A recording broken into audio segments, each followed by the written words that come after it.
LeBron Did not give up on it. takes a three. In last year's World Cup semifinals, Team USA made a statement. No more settling. Out went names like Austin Reeves, Bobby Portis, and Walker Kessler. In came the heavyweight Stephen Curry, LeBron James, and Kevin Durant. And let's be honest, it doesn't matter how many miles those three have on their legs. When they share the floor, the odds shift instantly. Canada just got a front row seat to that reality. No lead is safe against this version of Team USA. You've got to play flawless basketball just to keep open. Even that might not be enough because, in case you forgot, Steph Curry and LeBron James are on the same team. It didn't take long for LeBron to mesh with Steph either. One moment that said it all. LeBron setting a screen off the ball to free up Steph for a jumper. That's chemistry. And that's what makes Curry such a game breaker in international play. The US led by just 5 points at half to Mebit. Then Steph went to work. First, he nailed a three coming off a LeBron screen. Then, seconds later, he brought the ball up, shook off Shai Gilgeous-Alexander, and hit another and after missing one. No problem. Drew Holiday secured the rebound, kicked it back out, and Steph buried it. Just like that in a matter of 60 seconds.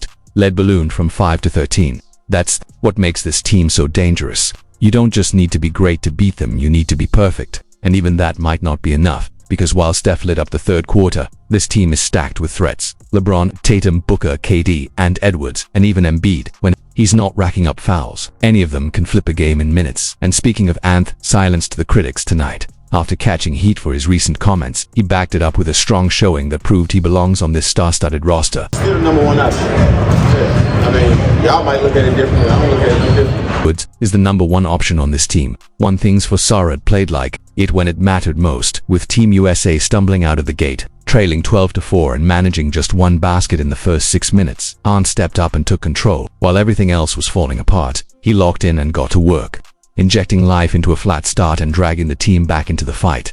Moving over to the point position. Takes a three.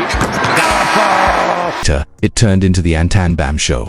Watch as Ant turns a smooth mid-look into a perfect assist for a rolling Bam Adebayo throughout the first half. Edwards looked completely in control, which shouldn't come as a surprise. He was Team USA's top performer in last year's World Cup, and tonight, he picked up right where he left off.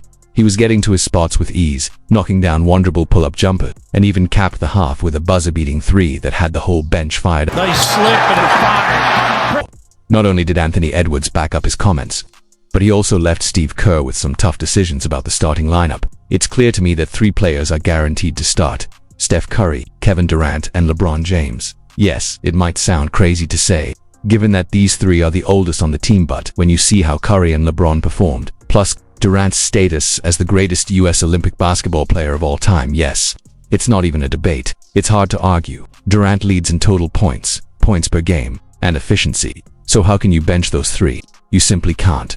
Beyond those 3, though, there's a real case to be made for just about anyone at the 2 guard and center positions. I've heard people say Joel Embiid is Team USA's best player, and while he was dominant in the NBA this season, he didn't show that same level in this game. Instead, it was Anthony Davis who looked like the most dominant big on the floor. He controlled the boards, provided easy offense as a lob threat, and rolled to the basket with ease. That's why Ad could be a better fit to start, despite the reputation of being injury-prone or inconsistent. Davis is a hard-working big who makes an impact even without needing the ball in his hands. On defense, he was a nightmare for Canada. Watch this play. Shai Gilgeous-Alexander is guarded by Bam, but when the screen is set, AD switches onto him. Imagine trying to score against Davis. The team is stacked. Davis swats away SGA's layup attempt, and then later, from the free throw line, he effortlessly blocks Dillon Brooks' turnaround jumper. These are just 2 of his 4 blocks in 20 minutes, equals whether it's Embiid, Davis, or Bam Adebayo. This game proved one thing to me. Canada is out of the conversation for teams that could beat Team USA. I know it's just a practice game, and I love the talent on Canada's roster. But when your center rotation consists of Kelly Olynyk and Dwight Powell versus Davis and Embiid, the size difference is undeniable. I'm happy to be proven wrong, but right now, it's hard to see Canada taking down the US. Speaking of size, let's talk about LeBron James. At 39 years old, he's still defying the laws of physics. I mean, did you see how quick that cut was? He left Dillon Brooks in the dust. For those who claim LeBron couldn't have made it in the NFL, he wouldn't just have played, Aid would have dominated. Oh, and of course, we got another signature chase down block from him. It's the kind of play that only LeBron can make. By LeBron. Did not give up on it. Did. You see how fast LeBron made that cut? He left Dillon Brooks eating his dust. And yet, some people still argue that LeBron couldn't have played in the NFL. Not only could he have played, but he would have dominated that league. Oh, and of course, we got another iconic chase down block from him. You just can't stop that guy. Here's LeBron. Look at that.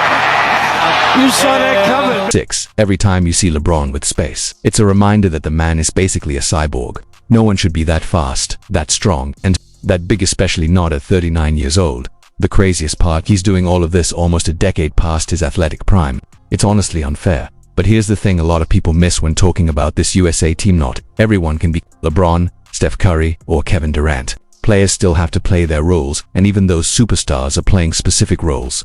That's where a guy like Tyrese Halliburton becomes invaluable off the bench. He's a deadly three-point shooter and elite playmaker, and doesn't need the ball to make an impact. If someone else is hot, he's going to find them. Then there's Drew Holiday, a guy who proved back in 2020 that he doesn't need the ball in his hands a lot to be effective. That's why the coaching staff was so eager to bring him over.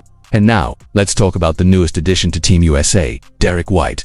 Honestly, I'm not sure if people have been paying attention, but White is more than capable of stepping up and playing a big role for this team. Is he a better player than Jaylen Brown or Kyrie Irving? Probably not. But when it comes to scoring options, neither of those guys is a better option than anyone in the USA starting lineup. That's where White shines as a consistent shooter, a strong defender, and a capable passer. It's like having two Drew Holidays out there, and as we saw with the Celtics, that's a winning formula. Blocked by LeBron. Did not give up on it.